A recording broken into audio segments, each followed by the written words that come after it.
Welcome to our video from our research project Cooperformance, the digital state-of-the-art agribusiness education for farmer-led enterprises in the agri-food value chain. In this video, we will introduce you to the agricultural and cooperative sector in Germany.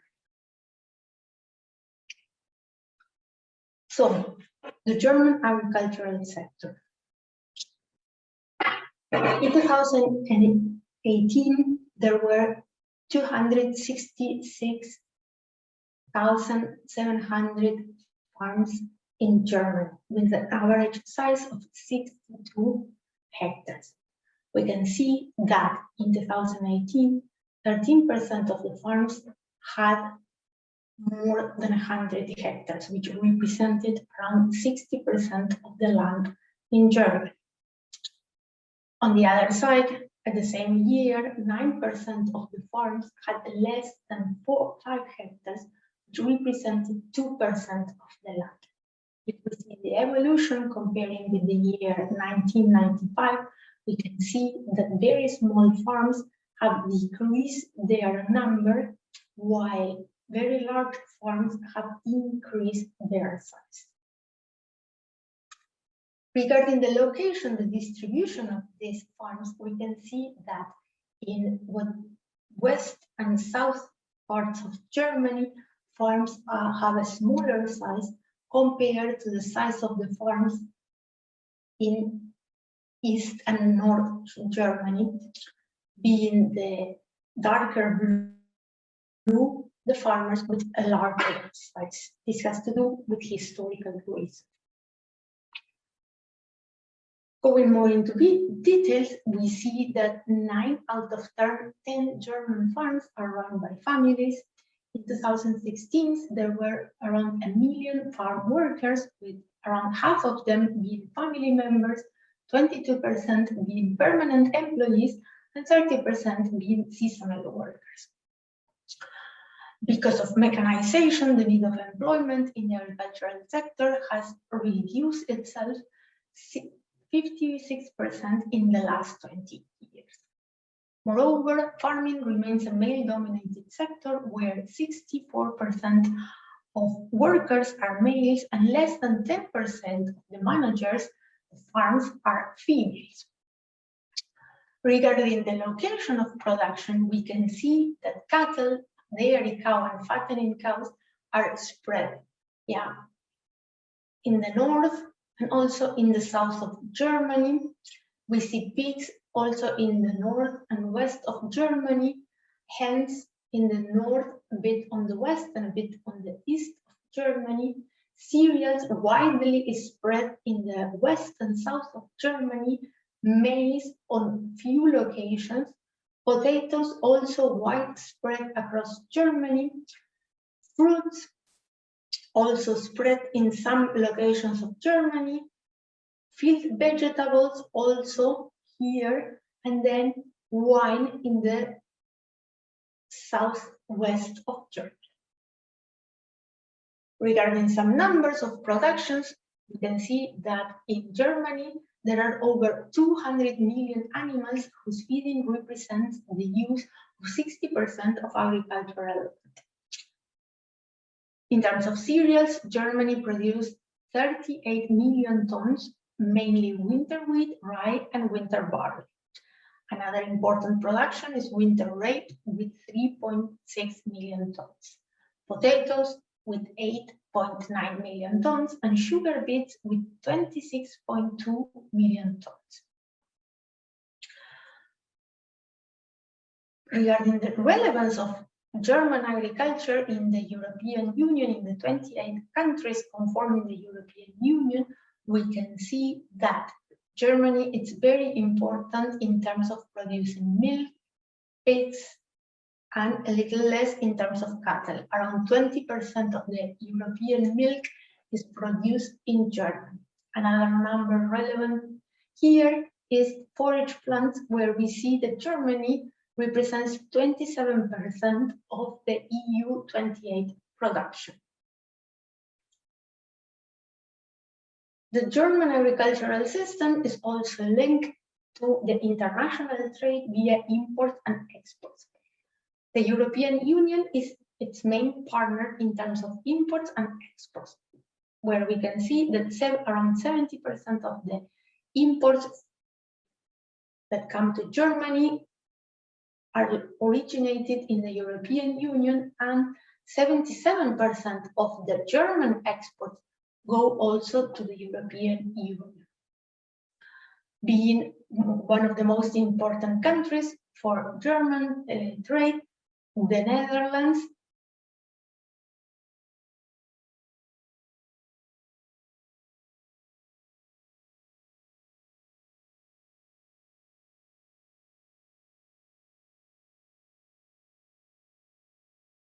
That's for some principles, and now I will quickly give you the idea about the importance of German cooperatives, agricultural cooperatives on the markets in Germany. So 2/3 of the German milk markets is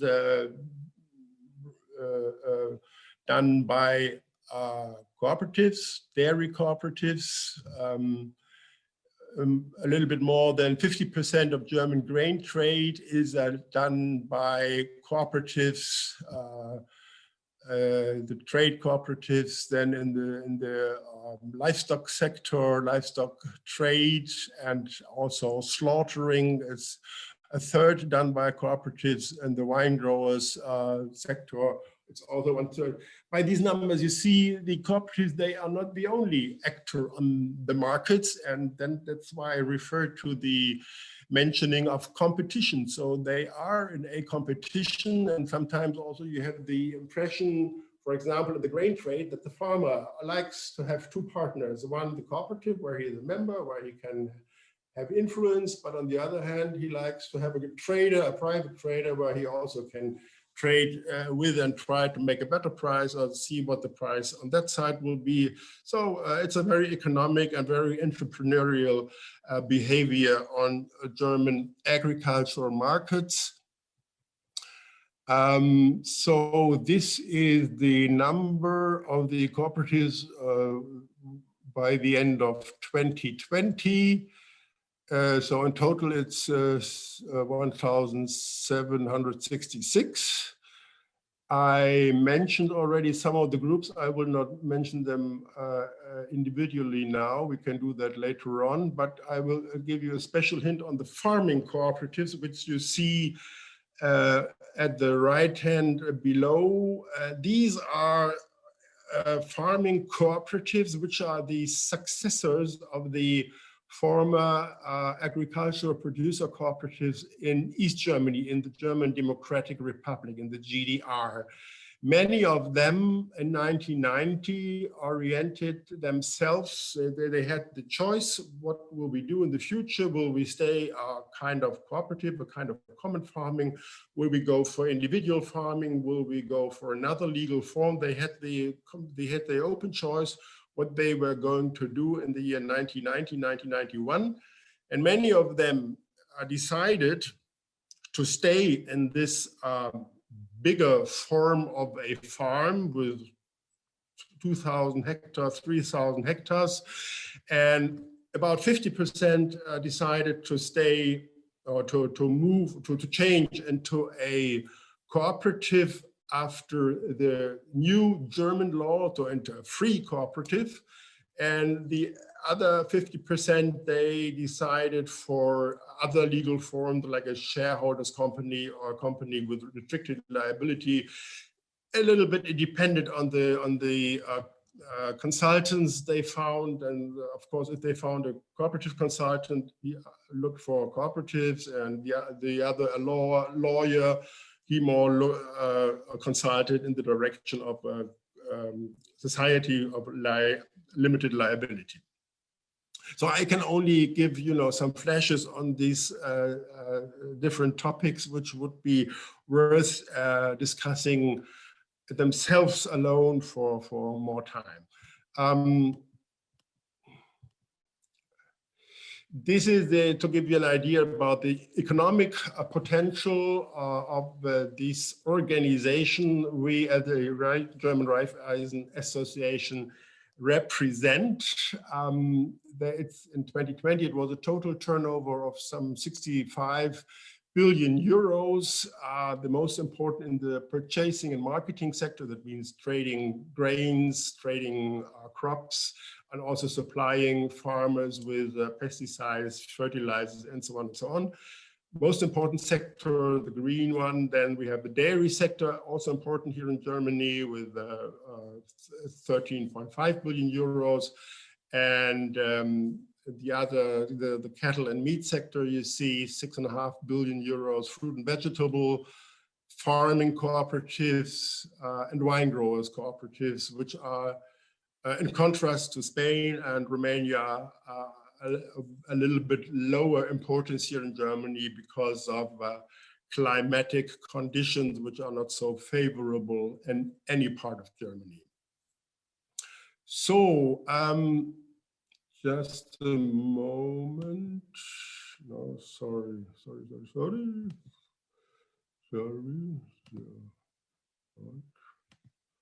One more back. Yeah.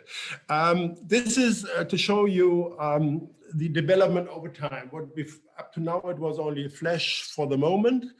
But of course, there is a dynamic economic and structural development within the cooperative sector. In Germany, you can see it, the number has gone down, the number of cooperatives from more than 20,000 after the Second World War down to what you've seen before. And at the same time, the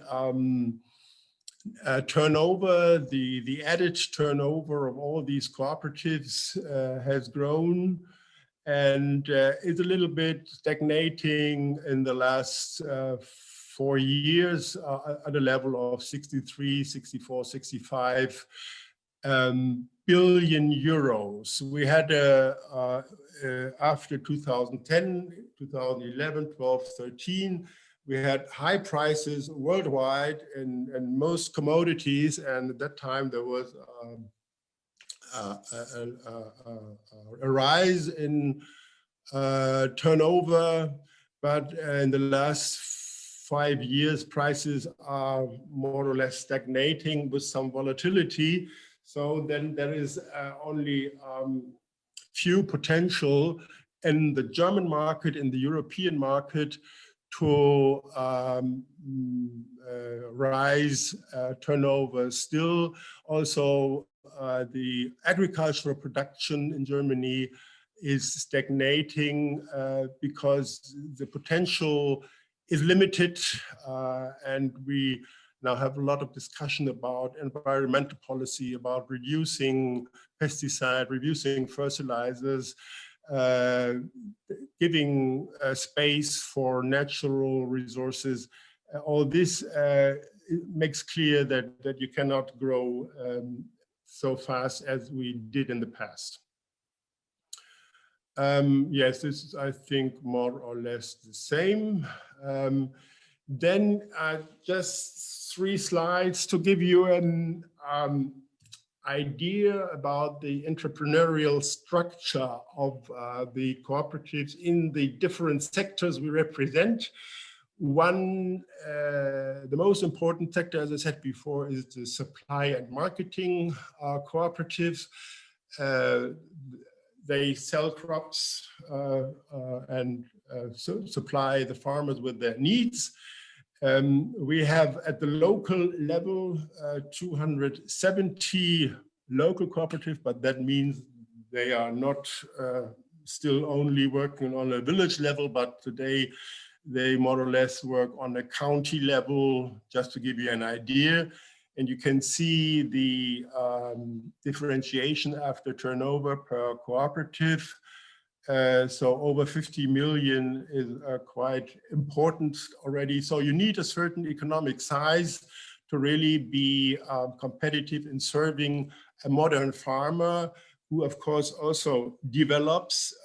Just to give you the number, 20 years ago in Germany, there were 500,000 farmers. Today, it's 250,000 farmers. So the number has halved. It's only 50% left. The farms are getting bigger. They're getting more professional, more entrepreneurial. And so with this, the cooperatives have to develop themselves. In this sector, we have a two-stage structure still. That means we have also regional cooperatives where locals have come together in the past to form regional co-ops for their international trade objectives, also for better buying from industry like agricultural machine industry, fertilizer industry, chemical industry. There are these five central cooperatives played an important role. And the biggest one is the BayWa in München, which meanwhile, it is a cooperative company. It's a cooperative shareholding company with worldwide activities like many other cooperative companies in France, in Spain, or whatsoever. So just then a look to the dairy sector. These are the five major dairy cooperatives in Germany. They make up for, you can see that roughly already for 2/3 or more of the turnover in the dairy sector. We have still in total 170, as you see below, cooperatives, but only 33 of these cooperatives in Germany, dairy cooperatives, they are producing themselves. The other one, they are only collecting milk from farmers, putting it together and then delivering it to cooperative processors. Why is this so? Simply just in a word, you know, the retail sector in Germany, like in many other countries, consists only of 5 or 6 major players. They make up for 85% of total turnover in the retail sector. And especially in the dairy sector and the milk sector, you can say that 90% of what consumers buy in milk products goes through 5 channels like Aldi, Lidl, you may know these names, Rewe, Edeka, these are the so, and if you want to trade with such big retail trader, as a local cooperative from a village, you don't have any chance to play a role. That's one of the most important reasons why we have this kind of structure, like the biggest German Deutsches Milchkontor, which have a turnover of 5.5 billion euros in 2018. And they have around 10 or 11,000 member farmers. So although that represents a type of cooperative today under, I must say, the conditions of Germany, otherwise they couldn't fulfill their function, their cooperative function for their members. We know in the past, maybe they started with 20, 50, 100 members, but today things are different. In the meat sector, there is one major cooperative slaughterhouse, Westfleisch in Westphalia, and one a little bit smaller one. But there are a lot of trading cooperatives and also, not to forget, breeding cooperatives, where farmers come together with special breeding interests and use these breeding cooperatives, for example, for developing new breeding techniques, but also for exporting high-value breeded cattle to third countries, for example.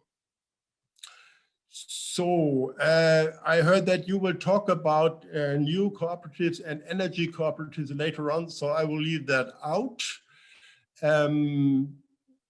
But these are these 853 cooperatives in the renewable energy sector.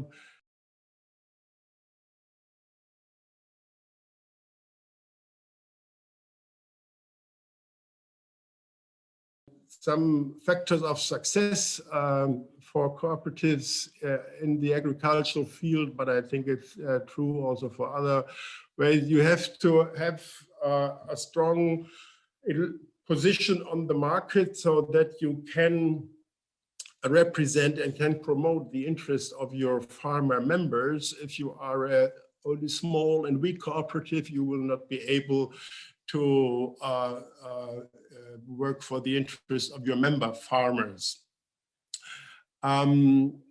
Competition as a key word for German agricultural cooperatives. Competition has always been a clear principle. They have never asked for special rights, for special political treatment. But of course, on the other hand, they want equal and fair conditions for competition on the market. Professional management, of course, is important, but what is even more important is that members are really aware of their duties and that the members really play their role in the cooperative. So the cooperative cannot work if it's not really inspired and directed by members who see the common interests of members and who work for their colleagues within the cooperative and in guiding the cooperative, in directing the cooperative through the future. And the last point here, that's what I showed you before, a strong cooperative organization is